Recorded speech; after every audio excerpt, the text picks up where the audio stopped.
Hello बच्चों, कैसे हैं आप? तो आप लोगों ने समास को पढ़ा और मुझे उम्मीद है कि आपको अच्छे तरीके से समास समझ में आ गया होगा। तो इस पर जो है विभिन्न क्वेश्चन हम लाए हैं जो विभिन्न सालों में पूछा गया है। तो चलिए इसे एक नजर देखते हैं और फिर से हम समझते हैं। तो क्या है, सबसे पहला क्वेश्चन है कि आजन्म कौन सा समास है? बताइए कि आजन्म कौन सा समास है। आपने पढ़ा कि जिस शब्द के आगे अ लगता है तो वह अव्ययी भाव समास है।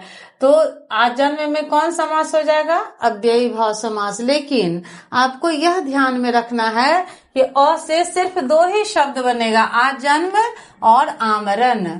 इसके अलावे जितना भी अ से शब्द आएगा, इसके अलावे जितने भी शब्द के आगे अ लगा रहेगा तो उसमें आप अव्ययी भाव समास नहीं लगाएंगे। सिर्फ आजन्म और आमरण, बस यही दो शब्द है जो अ से शुरू होगा और वह कौन सा समास हो जाएगा? अव्ययी भाव समास। आगे है चतुर्भुज। चतुर्भुज में कौन सा समास है आप बताइए। तो देखिए यहाँ आप ये चतुर देख करके, चार देख करके आप ये मत समझ लीजिएगा कि यह द्विगु समास है, नहीं। क्यों? क्योंकि चतुर्भुज का अर्थ क्या होता है कि चार भुजा को धारण करने वाले, यानी चार भुजा कौन धारण करेगा? देवी देवता धारण करेंगे। तो जिसमें देवी देवता की बात होती है, हमने बताया वह कौन सा समास होगा? तो वह होगा बहुब्रीहि समास। तो इस प्रकार चतुर्भुज में कौन समास हो जाएगा? बहुब्रीहि। अगला है कि हाथ पैर कौन सा समास है? बताइए कि हाथ और पैर कौन सा समास है। तो आपको बताया गया कि जिसमें अपोजिट वर्ड हो, हाथ का अपोजिट पैर होगा, तो जहां अपोजिट वर्ड होगा वहां पर कौन समास हो जाएगा? द्वंद्व समास। तो इस प्रकार आपको ट्रिक के साथ पढ़ना है और याद रखना है। आगे कहते हैं कि पंचवटी कौन सा समास है? बताइए आप।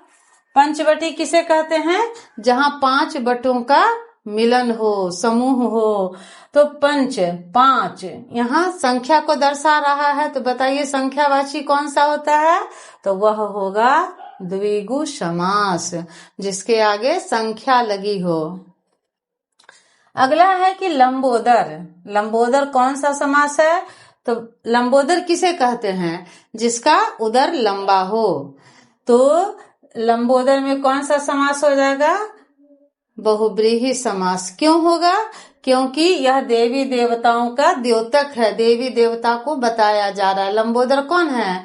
भगवान गणेश हैं। अगर मान लीजिए कोई दूसरा व्यक्ति किसी भी तरीके से अपने उदर को लंबा करके आए, बनावटी करके आए, तो क्या उसको हम कहेंगे कि लंबोदर आ रहे हैं? नहीं न कहेंगे। जब ही लंबोदर कहा जा रहा है तो एक विशेष अर्थ को प्राप्त कर रहा है। तो बहुब्रीहि समास में यही होता है कि जब वह देवी देवता की बात हो, वीआईपी लोगों की बात हो, तो उसमें जो है बहुब्रीहि समास हो जाता है। तो इस प्रकार आप देख रहे हैं कि लंबोदर में कौन सा समास हो रहा है? बहुब्रीहि समास। अगला है कि काम चोर कौन सा समास है? बताइए। काम चोर, इसमें कौन प्रधान है? बताइए। चोर की प्रधानता है। काम से चोर या काम में चोर, तो आपको बताए हैं ट्रिक वे कि जिसमें कारक के विभक्तियों का प्रयोग हो, में, पर, से, तो उसमें क्या होता है? तत्पुरुष समास होता है। इसमें देख रहे हैं दोनों तरह से आप समझ लीजिए कि इसमें काम की प्रधानता हो रही है या चोर की प्रधानता है। तो आप देखेंगे कि चोर की प्रधानता है, तो जिस शब्द के अंतिम पद प्रधान होंगे तो वह तत्पुरुष समास होंगे। इस तरीके से भी आप समझ लिए।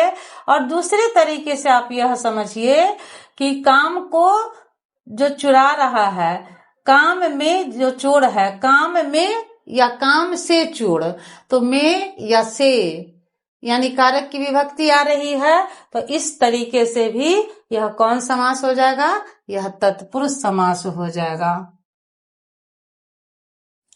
अगला है कि आज कल कौन सा समास है? बताइए। आज और कल, इसकी विभक्ति अगर तोड़ते हैं तो आज और कल, यानी दोनों खंडों की प्रधानता है या दोनों अपोजिट है, तो इस प्रकार यह कौन सा समास हो जाएगा?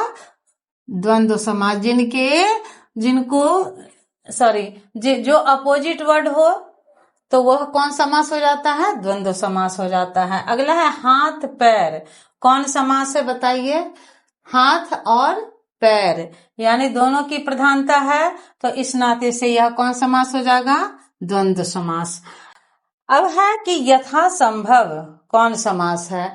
तो आपने देखा कि यथा, प्रति, वे, ये उपसर्ग जिसमें लग रहे हैं तो वह कौन सा समास हो रहा है? अव्ययी भाव समास हो रहा है।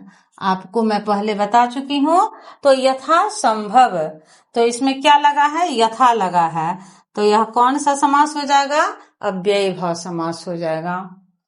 आगे है प्रतिदिन, शब्द कौन सा समास है? तो आपने पढ़ा है यथा, प्रति, वे, भर, ये सब कौन से समास होंगे? यह भी अव्ययी भाव समास होगा। इसको ट्रिक को आप याद कर लें, बेटर रहेगा। आगे कहते कि अनादर शब्द कौन सा समास है? अब देखिए यहाँ अ देख करके आप कंफ्यूज नहीं हो जाइएगा कि अ तो इसमें बताया गया है, किसमें? अव्ययी भाव समास में।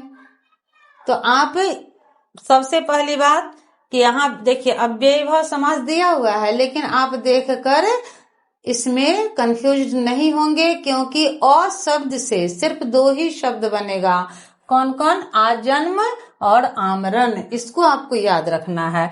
इसके अलावे जो भी शब्द आएंगे वह अव्ययी भाव समास के अंदर नहीं आएंगे।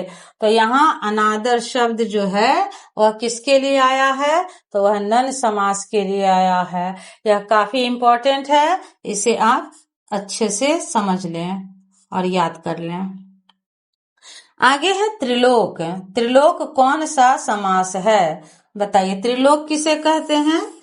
तीन लोक, संख्या बता रहा है, तीन लोक, यानी यह कौन सा समास होगा? तो जो संख्या बतावे वह द्विगु समास होता है, तो वह द्विगु हो जाएगा। आगे राजकुमार, राजकुमार में कौन सा समास है बताइए?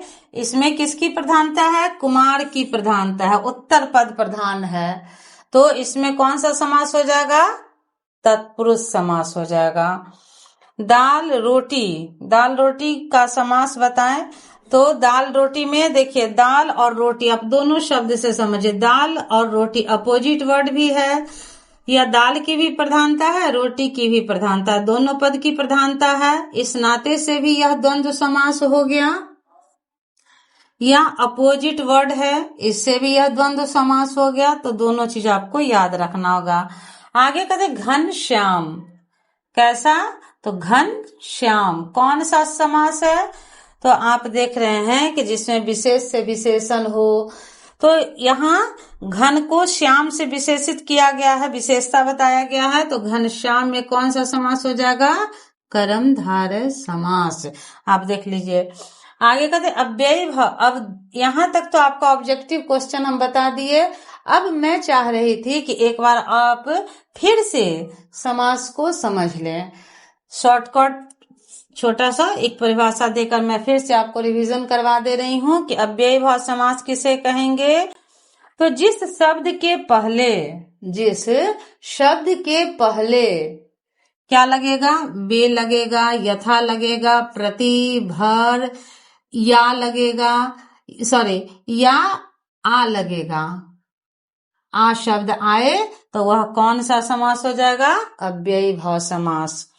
यानी आप समझ लिए कि जिसके आगे बे, यथा, प्रति, भर या आ आवे तो वह कौन सा समास होगा? अव्ययी भाव समास। लेकिन आ से कितना शब्द? सिर्फ दो शब्द, आजन्म और आमरण। इसको बाबू आपको याद रखना होगा। हाँ तो बच्चों, अगला समास जो है आपका वो है द्विगु समास।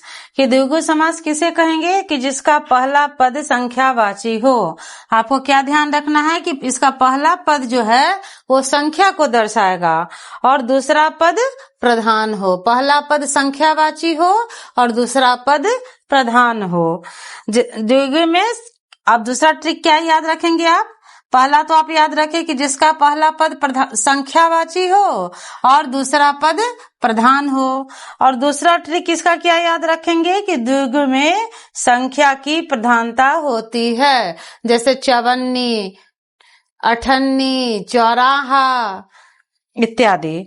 तो इसमें पहला पद जो है इसका वो संख्या दर्शाएगा। इस पर हमेशा आप ध्यान रखेंगे कि वो संख्या को ही दर्शाता है, और जो संख्या को दर्शाएगा वह द्विगु समास हो जाएगा।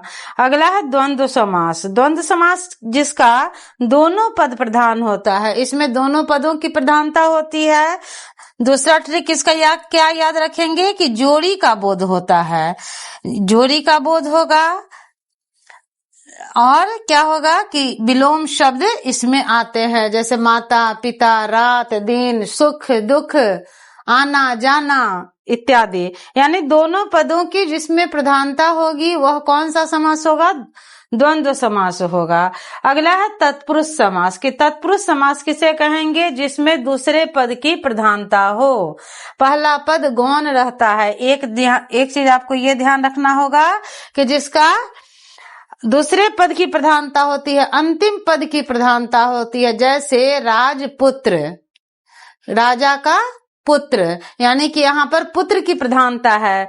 और दूसरा आपको क्या याद रखना है कि इसमें कारक, जिसमें कारक के चिन्हों का प्रयोग हो, जैसे राजा का पुत्र। अगला जो है आपका कर्मधारय समास है। कर्मधारय समास किसको कहेंगे? तो जिसमें विशेष से विशेषण हो, और दूसरा एक तो आपको याद रखना है कि जिसमें विशेष्य और विशेषण हो, और दूसरा क्या याद रखना है कि विशेषता बताने वाले शब्दों को कर्मधारय समास कहते हैं। अगला है बहुव्रीहि समास, यानी जिसका दोनों पद अप्रधान हो। पहला आपको क्या ध्यान रखना है कि दोनों पद इसका अप्रधान होता है और एक विशेष अर्थ को बताता है, जैसे गजानन, गज के जैसा आनन हो जिसका, वह गजानन होता है। और दूसरा ट्रिक क्या आपको याद रखना है कि देवी देवताओं या वीआईपी लोगों का नाम। आप जब भी देखेंगे कि बहुव्रीहि समास जो होता है इसमें ज्यादातर क्या होगा? देवी देवताओं का नाम होगा। जैसे कि आप नीलकंठ ले लीजिए कि नीला है कंठ जिसका, तो आप जान रहे हैं कि नीला कंठ किसका है? भगवान शिव का है। तो इस प्रकार से देवी देवताओं का नाम होता है या वीआईपी लोगों का नाम होता है। तो बच्चों, इस प्रकार उम्मीद है कि आपको यह वीडियो काफी अच्छा लगेगा और आपके उपयोग के लिए यह मैं बनाई हूँ। तो इसे आप ध्यान से पढ़ें, आगे बढ़ें। Take care.